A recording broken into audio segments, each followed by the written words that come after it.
So there is no turning back now. We have officially cut the wiring harness in half. Welcome back to another K & Builds video. This is our 1986 Honda Acti. We have recently mounted in our Honda Fireblade motorbike engine, so make sure to go and check that video out if you want to see how we've got that in so far.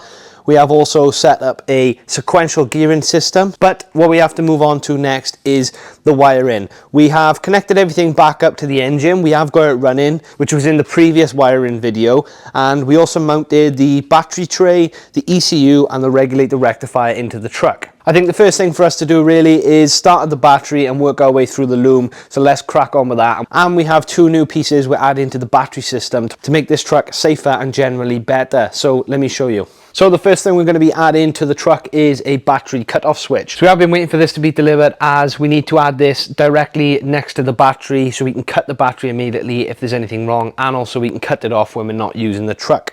The second thing we're going to be adding is this battery voltage meter. So we're just going to be using this to just check the battery voltages all the time.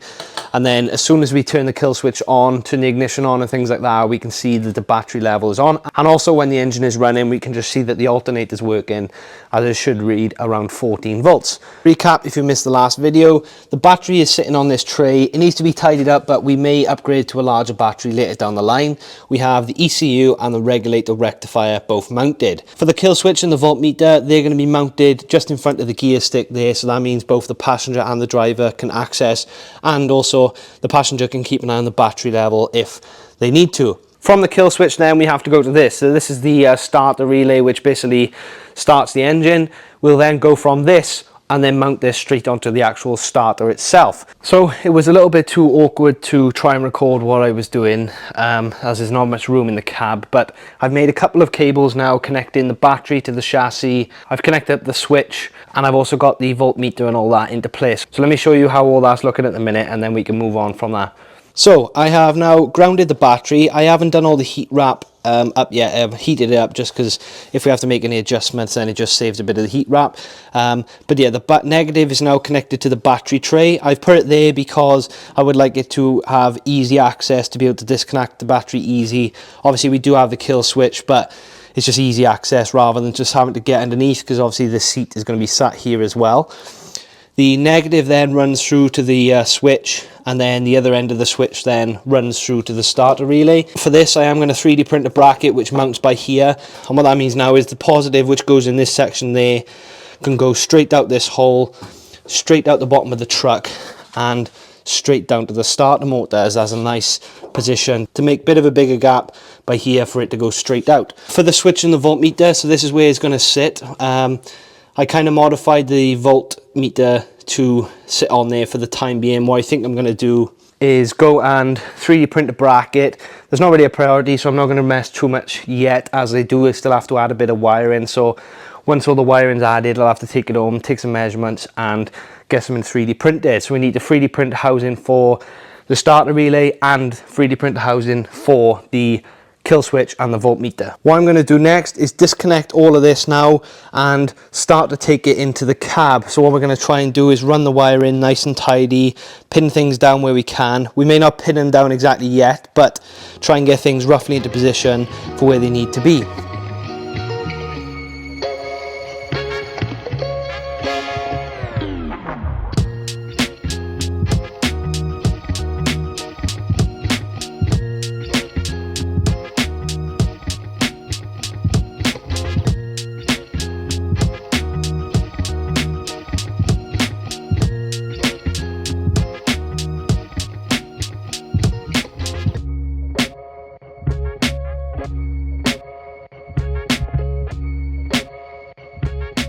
So I probably just spent about an hour taking off all of the insulation from the standard wiring and some of the bits I've added previously, and I've broken down the harness kind of into two parts. So these all here now, they're mounted nicely, and I have run, there's a pulse generator and basically the alternator. So they're very similar location to where the positive from the starter relay is going to go. So I'm planning to run these two along the same area as going from here to the starter motor. There are a couple more then we still have to run from the wiring harness back to the engine, but There's more towards this side, so we've got the coils, but the coils are going to be probably mounted on the outside of the chassis rail this side, so I may try and run that over here somewhere. The only two then we've got to extend is these two, which I'm probably just going to extend back into the loom and follow them out as well, as they're in similar areas to there. So after spending a couple of days thinking and looking over the wiring, we've slightly changed our mind on how we're going to do this. More to do with the wiring from here up towards the dash, but I'll come on to that in a little bit. But what I'm going to do first is, what we've come up with is the idea of using this sort of metal bar, and what we're going to do is essentially weld, this piece will sit around here, and then we have a shorter piece which will fit into the gap there nicely. And what we will do then is use these two bars to run the wiring along, and then this gives us something nice to cable tie all the wiring to. We can access it underneath, and it will all look nice and tidy when it comes to it. So that's what we're going to do first, is get these two metal bars into place, ready for us to start sort of slowly zip tying all of the wiring into place before we extend all the wiring forward into the front of the dash. So let's get these bars in first.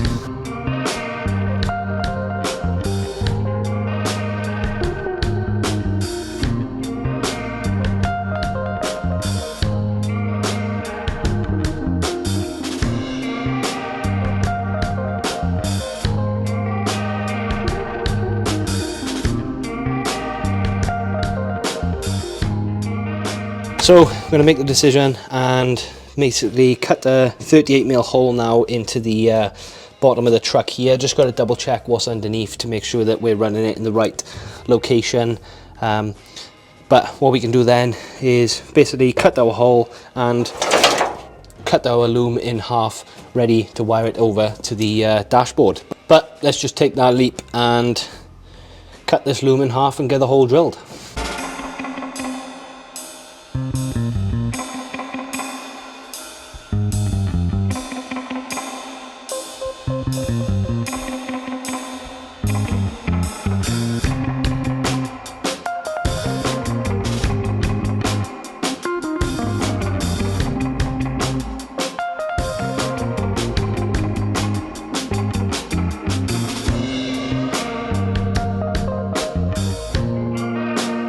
So there is no turning back now. We have officially cut the wiring harness in half, as you can see. So what I have done is drill a hole as well for us to access the underneath. And I've trimmed all of the wiring just short of the hole. We can trim these down a little bit shorter, but that's something we can look at in a minute. But what I'm going to do now is kind of figure out roughly how long of wires, because obviously we have to extend the wires now from here up to basically the bottom of the dash. What I'm hoping is that the wires will come to roughly around there. So all I gotta do now is get a base measurement of approximately from here where we want to route it underneath and to the bulkhead in the bottom of the truck there. And what I'm going to do is I'm going to add, say, a foot or 10 centimeters either side of what we need to give me some allowance. With the wiring, we haven't got all of these colors to hand. We haven't got hardly any of these colors, if anything. So I am going to be extending it with black wiring, but most of this will be taped up on that anyway, so you won't really be able to see it. But unfortunately, the only thing that will be mostly difficult is trying to fault finding in the future. For us to order all this is going to be quite expensive, especially just for this job here. If we was doing this as a day job, you would order the right color wires, but it's just going to be very expensive for us to do that. So once I've got my measurement from here to there, just going to add them all onto this end, feed them all through. But before I feed them through, I've just got to label each of the wires and what color they are, so that when we come to that end, we can connect them all up to the corresponding colors. This is going to take a bit of time, so I don't know how much I'll show in the time lapse, but let's get some wires cut. Probably got about 20 wires we need to attach to this, ready to go forward. But yeah, let's just crack on and get it done.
So after a couple of hours work, the looms are now extended. As you can see, this is the extension piece with all the black. I've labelled the ends ready to join them onto the harness, which is going to be in the dashboard.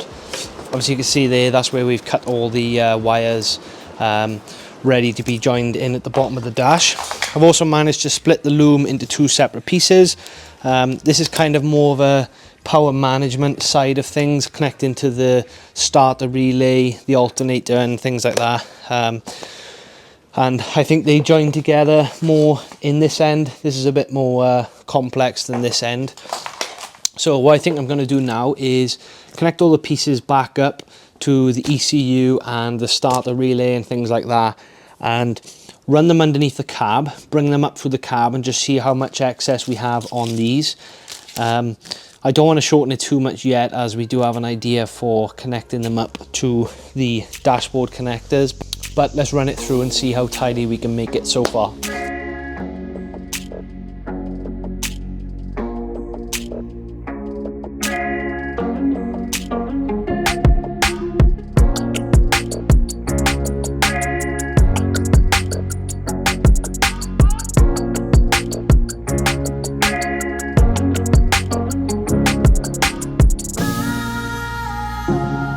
So you can now see the wiring is run through. It is a lot tidier. There are some connectors still which we have to extend to the back as we had previously. Like this is the coil leads, so what we got to do is extend them back. But we'll probably run them through different areas. There's a couple going down the middle to the engine and a couple off to the side. But what you can also see now is all of the wiring coming through the bottom. As you can see, there is a bit too much excess on all of these.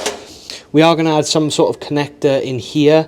We don't know what type of connector yet, but we want to be able to just disconnect the dashboard from here without having to go underneath the truck and remove all of this wiring underneath. But what I am going to do first is I'm going to get rid of this dashboard a second, get the other half of the wiring which we've got to join these onto, and roughly put them into place under the dashboard and just see how much length we have on all of the wires.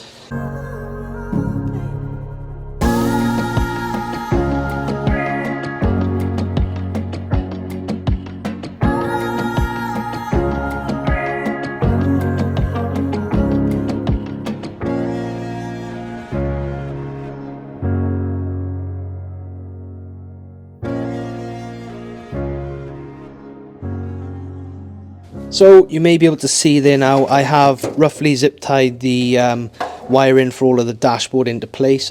All I'm going to do next now is kind of try and pin more of these cables into place roughly where we want them. I've also got to think of things like these relays. These have all got to be put in somewhere as well and put sort of accessible. So just going to pin a couple more of these wires into place, see what we have to extend, and we can go from there.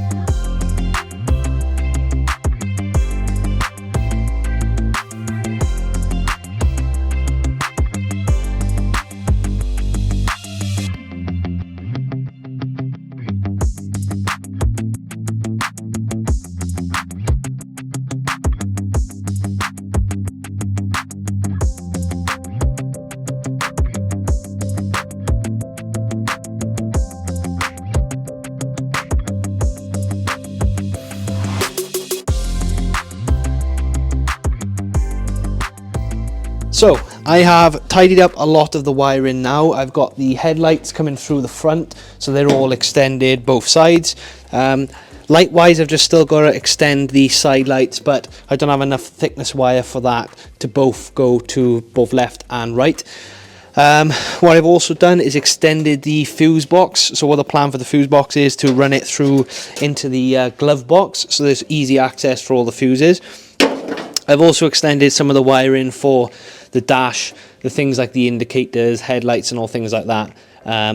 We have still got to extend all of the lights which go from the wiring in the clocks, and they'll be in the center, which has all the neutral light and all the lights basically for the status of the engine. But what I think I'm going to do next is get the rest of the wiring back into place. What I'm going to do for the time being is strip all the ends, run the wiring, and I've got some Wagos just to connect all the wiring back up for the time being. It'd be nice to test it all anyway, as I've made so many changes to this. If I've made one wrong wire, then it's going to cause me a world of problems. So it'd be nice to see if I can get it all back up and running as it is, and we can revisit the connector at the bottom of the dash there later down the line. So let's get that in, and going to start to get the dashboard in a bit as well, and just make sure everything reaches where it is supposed to.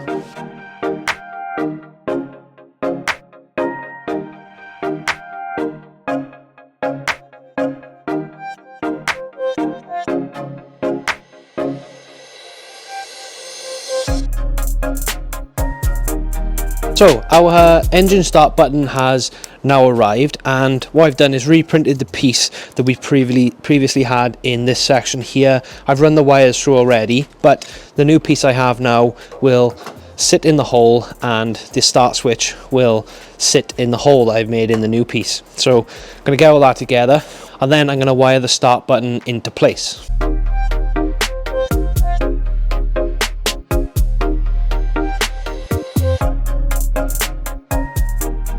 That is the start switch now installed. It looks pretty good. Obviously, still yet to do all of the dash, so it looks out of place of grey, but it will all be covered in the same material when we come to do that. Everything regarding the cab and the dashboard and the front lights and all that have all been extended into place. There's the only odd thing that I need to do, but that can come later down the line. But that is all I'm going to cover in this video. The next step for all of the electricals, what I would like to do is get the engine back up and running using the ignition and the start button. Obviously we had all makeshift stuff before, so it'd be nice to get all that working and see it running again. And I've also got to extend all the wiring to the rear lights and get all the rear lights proof checked, just to make sure everything is working. This is a very time consuming of any sort of base shell project, is the wiring. Also, we've got to do a lot of modifications, so we appreciate it's taking quite long to get it done, but hopefully when we have all that stuff tidied away, it should look really clean and nice and tidy. But we hope you've enjoyed the video, and we will catch you in the next one.